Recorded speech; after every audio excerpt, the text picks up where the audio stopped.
Hello, my name is Kevin Brooke and I'm a story knight because I'm a knight who tells stories. And today I'm going to read a chapter from Max Luchia, the Game Makers. At the end of the chapter, I'm going to ask you a question. And you can get involved if you like. You can draw an illustration or write a story of your own.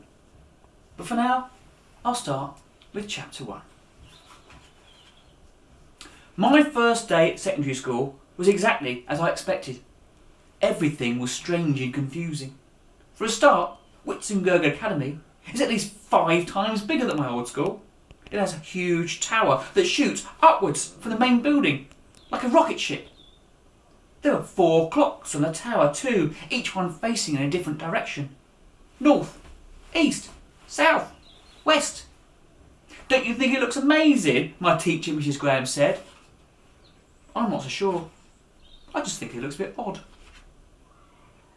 The next bit of strange and confusing was on the journey home. When the bell went to signal the end of the day, I headed to the bus stop.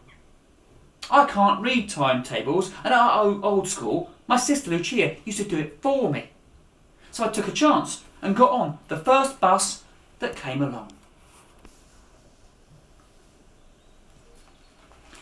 I didn't think to ask why the man with the yellow rimmed glasses wasn't the same driver as the one in the morning.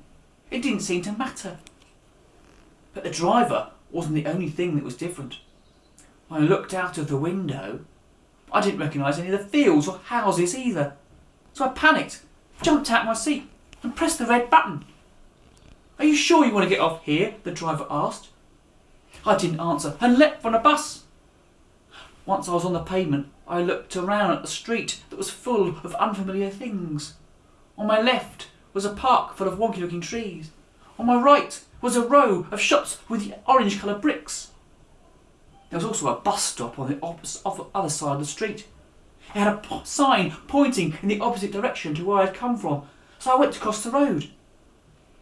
I know I should have checked both ways, but I didn't. It started to rain, and after pulling my hood down over my face, I stepped forward.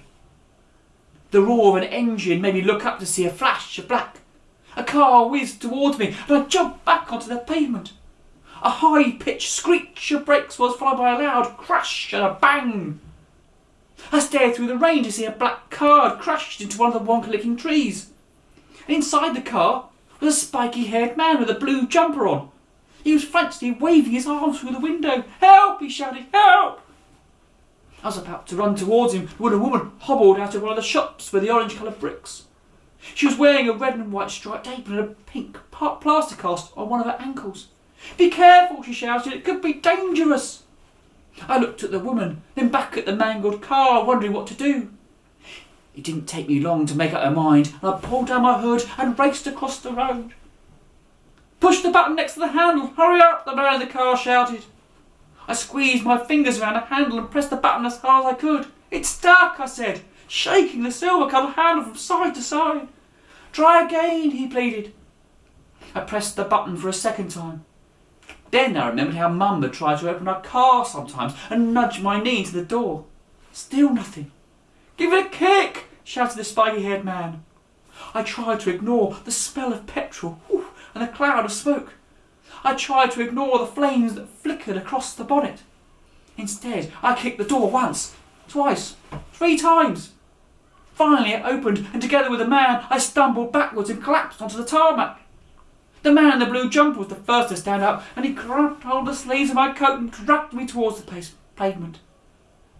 Moments later, the windows in the mangled car gave a loud popping sound, and the glass shattered into hundreds of sparkling pieces. I lifted my hands to shield my face as the explosion smothered the car in a blanket of flames. And then silence. I've finished reading now. Now it's up to you. Or you just tell me what happens next. You can either draw an illustration or write a story of your own. I'd love to hear what you had in mind. And next time, I can read the rest of the chapter and we can find out what actually happened. Thank you for listening. My name is Kevin Brooke. I'm a story knight. I hope you enjoyed my story.